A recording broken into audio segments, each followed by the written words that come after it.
So it's 8:28:30 a.m. in Singapore, but Susan's time in the States, it's about 5:30 p.m. She's okay. I had to wake up early. So our guest speaker this morning or this evening is Susan Inouye from the USA. She's a global transformative leadership coach, award-winning author. Sorry for the typo, but her book, her seminal publication, is called Leadership's Perfect Storm. And I thought how perfect, how apt, how timely to feature her right now to talk about the need for leadership in today's storm. Yep. So I'm going to just switch over, stop share, and introduce Susan properly. Welcome to the early morning show or the late night show, Susan. Oh, thanks, Glenn. I appreciate it. Thanks for inviting me. Great, Anyway, great. Yeah. So it's so great to have you here. Maybe why don't we kick things off, right? Susan and Tony, her husband, usually greets. They have a greeting called Sawubona, Sawubona, right? yeah, And it's Salbona. also featured in her book here, the Sawubona culture. Maybe, Susan, you could explain a little bit about that lingo and also where that came from and how that has motivated all of your work. Yeah, so Salbona is actually a Zulu greeting meaning I see you, as in seeing the whole person. And Tony has a saying, which is people are often watched yet seldom seen. Um, we as human beings, when we're watched, especially in corporations, we do things to comply so we don't get into trouble. But when people are truly seen for who they are, they're inspired to be their best selves. And so leaders today have to, they have to be aware of the fact that a lot of times when we watch, we're watching to make sure people do it in the way that we expect them to do it, rather than being open to a new way of doing things. Mm, And so the question becomes is how do we truly connect and see and accept people for who they are? Because if we see and accept people for who they are, they see and accept us for who we are. And then a different conversation will unfold, one that is not about us lecturing to each other, but one where we're listening and learning from each other. And so Salbona is actually really, in many ways, a deep witnessing of us as human beings, of who we are, our gifts, our wounds, what we bring into the world, our purpose that we're born to bring into the world. Yeah, mm. yeah. That's great. So, And you guys kind of incorporated into a lingo, into a greeting, wherever you go to and whoever you meet in your tribe, yeah, you kind of do this as a reminder of that yeah, principle, right? Yeah. absolutely, absolutely. That's I mean, great. That's great. yeah, I Mm. was actually introduced to Salbona through Tony. Yep. Um, I think what inspired me or motivated me to write this book was that over a decade ago, I started getting calls from executives really complaining about their young people, their millennials. And when I went to visit their companies, I saw so much pain and suffering between generations. And I really could relate because you don't have to be a millennial to understand what it is to either feel disengaged or to have a boss that doesn't just quite get you. And so it really back then inspired me to try to find something that was better. How could we really engage this generation, and not something that was just based in theory and academics, but truly was based on proven results. And so what happened was is that there was an executive client of mine, a very successful man, who he said, "I have your answer." And I said, "Oh, what?" He goes, "I know. I found this guy who really knows how to deeply engage millennial generation." And so he took me of all places to the ghettos of South Central Los Angeles to find my answer. And there, that's when I met Tony LaRae, who was the CEO and founder of Youth Mentoring Connection. And Tony, I found out he was a successful, business person. He was a former CEO. And for the past decade, he had been literally transforming and saving the lives of thousands of at-risk millennial youth through his mentoring programs. And I must say that what really drew me in was the fact that he had actually gone into the ghetto. He asked these, these youth what it would take to engage them, and they told him. And over the years, this is where he formed the gift-centered approach. And, in observing him work with his millennial staff, many of them are millennials, and the youth, I saw the deep connection that they had. I saw how he engaged them to bring out the best in who they are. And so I just said to him, you're going to mentor me, and I want to take this approach into the corporate world, which I did. Yeah. And so I started to turn around companies and cultures in a way that was long-term and sustainable. And so the gift-centered approach is at the heart of what we call Sawubona Leadership, the way Tony leads. And it's now, Salbona and the gift-centered approach is now in over 30 countries. So it's really exciting. Awesome, awesome. Yeah. Yeah. Okay, well, thank you so much for sharing, giving some light to the, I would say even the genesis of your work, right? Uh, You and Tony's work. Those of you who just tuned in, thank you once again. This is the early morning rise and shine show for me in Singapore, but for Susan, my guest speaker, she's all the way. She comes all the way from the United States of America. It's about 5:30, 5:40 p.m. for her, but for us, 8:40 a.m. You're just getting up, getting ready to go to work, right? But we want to talk about leadership principles today. And Susan is here. She's got years of her own track record and business leadership. And together with her husband, Tony Laurie, Tony, she mentioned quite a bit about him earlier on. Tony is a world-renowned mentoring guru. We call him a guru, and particularly with the millennials, with the emerging generations. And he's got solid work with the ganglands in America, the youth at risk. He was invited to Singapore last year together with Susan as the keynote speaker for a National Mentoring Alliance Summit. There was a summit, and today he's being consulted by our Singapore government. I mean, we've got our ministry officials, government officials flying over, and you guys were hosting them, right? I heard you all were like yes, surfing and absolutely. stuff. Our minister was surfing in California. Was it California? Yeah, Yeah, California. you guys are in California. Yeah. Okay, man. You should bring us there.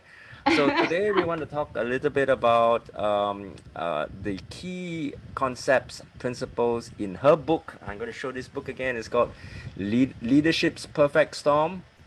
You can get this on Amazon.com, Kindle version paperback, and I'll show you the link later on. But it's a hefty book. Susan asked me whether I read through everything, not cover to cover, I must confess, but she outlines very clearly three principles of how to, especially this is especially useful for business leaders, those in the corporates, in giving them insights of how to work with millennials, the emerging generation, and especially so during this disruptive times. So, Susan, can you just give us a lowdown of what are some of the key principles here in this book? Yeah. How did this came about in the first place? Yeah. So one of the things that I want to put out there is this is really a book that celebrates millennials and the gifts that they bring into the world. This book is about what they can teach us about leadership. Because as I've worked with millennials, they, a lot of people think they're, very entitled, and they are in some ways, but they have a lot to offer. And so so maybe I can start off with the perfect storm that's happening, okay, Glenn? The perfect storm that's happening in leadership today consists of three really drivers. And the first driver is staying ahead of the curve. The second is millennials as the next generation of leaders. And the third is the fourth industrial revolution. And before I share with you all of what's there, I wanted to also share with you is that I think if we look at this in the context of the global initiation that we're in today, it's so important. because we are going through a major global initiation.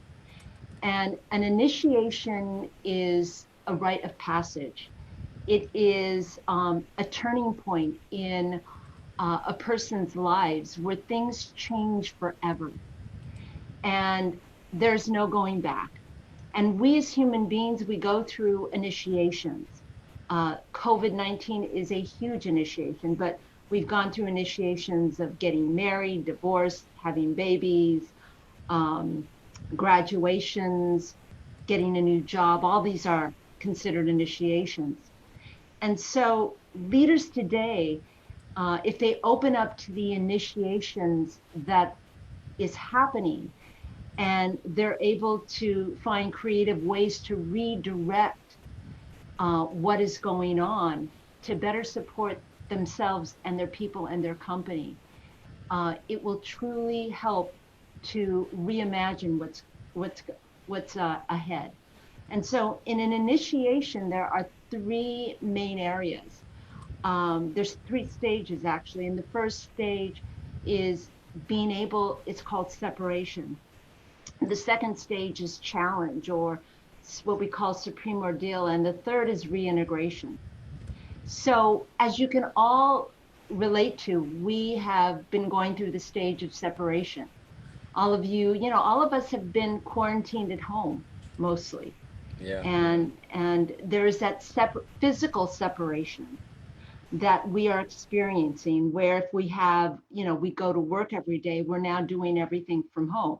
So this physical separation. We also have the separation within ourselves, you know, um, which which challenges us because some of us are not used to being by ourselves, or we're not used to being with our kids and husbands or wives 24/7, right? And then there's the separation within our lives as we have to change the way we do things. Things are taking longer. We're wearing masks 6 feet apart, right? And then there is the separation within our communities.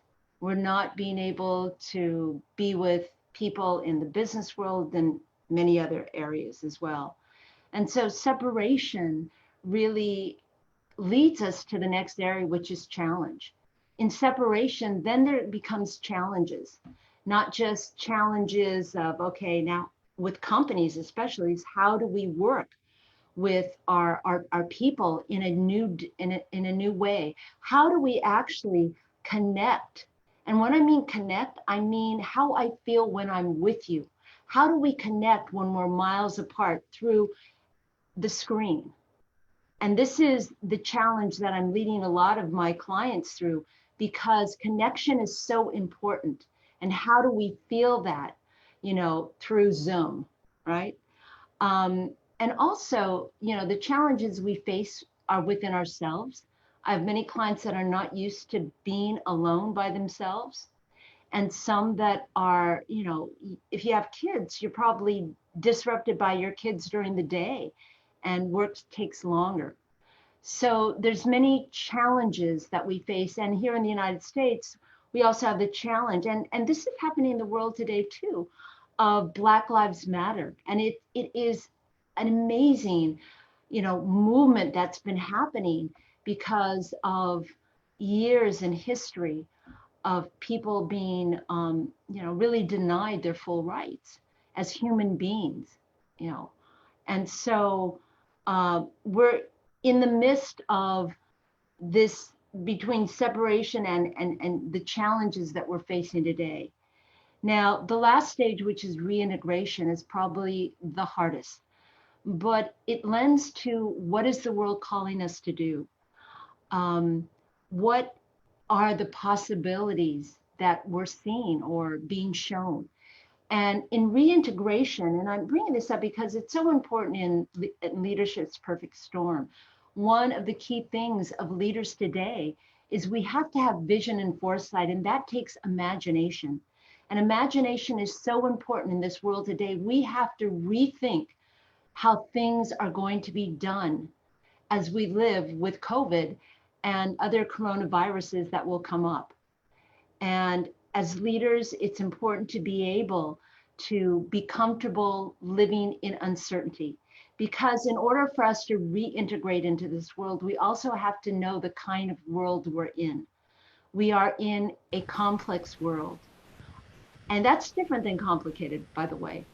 A complicated world, there is a connection between cause and effect, but it's blurry.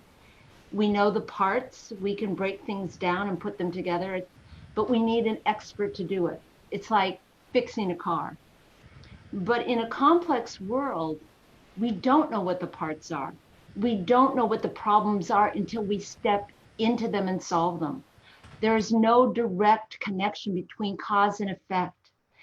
Just like COVID, it happens and we're thrown off center or off balance. And so there is a wonderful author that wrote a book called Unbound, Designed Unbound. And what she says is we are living today in a whitewater world, that leaders today, if you think about being a kayaker, going down a whitewater river, that even though we've gone down it before, the river changes.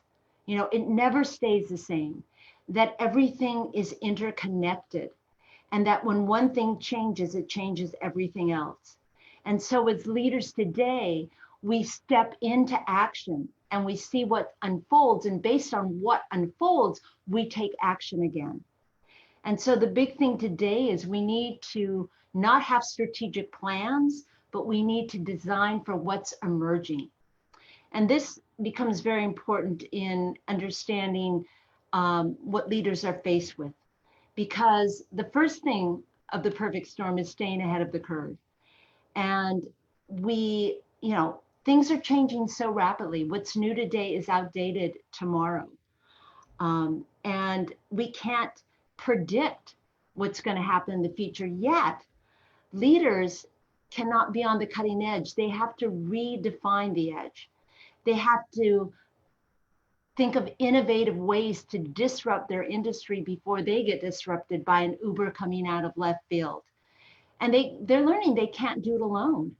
They need their employees, all their people, to be able to help them anticipate what's around the corner. And so they need the capacity to be able to develop their people. And millennials want to be those people. They want to be those leaders, but only if you don't lecture down to them and tell them, this is what you must do, okay?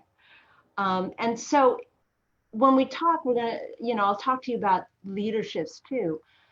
It's very important to understand why leaders have to shift because of one of these, staying ahead of the curve. The other thing that is millennials is the next generation of leaders. Millennials are already leading.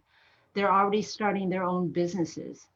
And, I get a lot of times in companies, executives telling me that they're so entitled. And yes, they are entitled. But what's really cool about this entitlement, and by the way, I asked them if they have kids, right? My execs, and most of my execs have kids. And I say, what do you tell your kids as they grow up, graduate from high school, college? Do you tell them to just get a normal job and to make some money? And they immediately jump in and they say, absolutely not. I tell them to go for their dream, do what they're passionate about. I said, okay. So I said, what do you tell your people at work? And they go, what do you mean? I said, well, do you tell them to go for what they're passionate about or for what you're passionate about? And all of a sudden a light bulb goes on and they realize, they said, Susan, oh my gosh, we as parents are making our kids entitled, aren't we? I said, yes, you are. But it's this entitlement that we need to wake us up, to see that leadership needs to change to more fully align with the way the world is changing. Yeah. So there's this disconnect, right? Yeah. And what they're finding out, is that these are the three things. Millennials, the three needs millennials is they want to feel heard, they want to use their gifts, and they want to have meaning and purpose in their lives. But let me ask all of you out there, do you want that too? I mean, I think most generations will say this is what we want as well too. Um, and so, but if you were generations prior to millennials, you felt you couldn't ask for it, right? The third element in this perfect storm, we talked about staying ahead of the curve, millennials as the next generation of leaders. And the third is the fourth industrial revolution. This is about robots replacing people. It's about artificial intelligence. So my question becomes is, what makes you different than a robot? What do you have that robots don't? Well, they are finding today through neuroscience that what makes us valuable and irreplaceable is not our intellect, not our intelligence of our head. It is the other 2/3 intelligence, the intelligence of our hearts and our bodies, that we disregard, that make us irreplaceable. And there's so much neuroscience behind this, but they're finding that the heart and the body, which has millions of neurons in those areas, literally have wisdom that the brain does not. And so when we talk about, the intelligence of heart, we're talking about opening our intuitive knowing. And when we talk about the intelligence of our body, we're connecting into our gut instinct. And those two things are different. They are not metaphors. They are real feelings that are backed by millions of neurons. And so this is the context of the world we are living in today, and why it's so important for us to shift the way that we lead. And so, Glenn, I don't know, maybe I can talk about some of the leaderships that are important. Yeah, of course. Please go ahead. Just a quick pause here for those of us who are tuning in. Once again, thank you. Please drop into the comment box where you come from, and if you got any questions, we've got our last leg right now, probably the next 5-10 minutes, and we're going to pick up some questions. Let me just pop over very quickly over there. Chris, thank you so much for helping out in introducing Susan's website as well as the book that's available on Amazon. Chris Esprita, he says Tony has quite literally saved lives. He must be a Yeah. great fan of you guys, Susan. And Ivy, yeah, what's the name of the book? Yeah, well, there you got it. Leadership's Perfect Storm. And for those of you who are tuning in, once again, this is the early morning show with Susan Inouye from California, United States of America. She's a global transformative leadership coach. She coaches executives, business leaders on how to work with the emerging generation, the millennials in particular. And Susan, before you go into that part, maybe just for definition's sake, how would you define a millennial in today's terms? Yeah, well, millennials were born approximately from 1981 to 2000, and give or take, but that's the years They that make up they. the bulk of the workforce right now, right? And they're Yes, entering they into absolutely leadership do. positions. They absolutely do, and that's why it's so important to be able. I mean, like I said, this book is about what they can teach us, Yeah. not what we can teach them. So it's a very much a different reverse way of looking at it, but I think that's really important because they have a lot to offer. They really do. Yeah. Um, and they are changing the landscape of leadership because what's important to them is a more compassionate and gift-centered way of leading. Yeah. Um, so I mean, one of the first leaderships that we have to make generations prior to millennials is we have to go from control to connect and receive. Um, and when I say control, leadership prior to this was very command and control. I tell you what to do and you do it. Well, it doesn't work anymore, especially with this generation. Yeah. They'll leave without another job to go to, or they'll start their own business to compete with yours. Yeah. So it's very important that we learn how to be able to work with them. So when I talk about connect and receive, connection is how I feel when I'm with you. It's not connectivity, it's not communication. And statistics have found that 28% of millennials have left their jobs because they didn't feel connected to the organization. And that, 28%. yeah, and newly hired millennials, they put more emphasis on relationships and cultures than they do on mastering different job functions. Because usually they're pretty good at the job functions. A lot of them are mentoring, older generations in areas of technology. So connect and receive is so important. And connection really comes from, going into our bodies, not in our heads. Connection is that feeling, developing the intelligence of our hearts. The next one is from conformity to being able to see and accept. A big thing for millennials is one size does not fit all. This is very important to understand.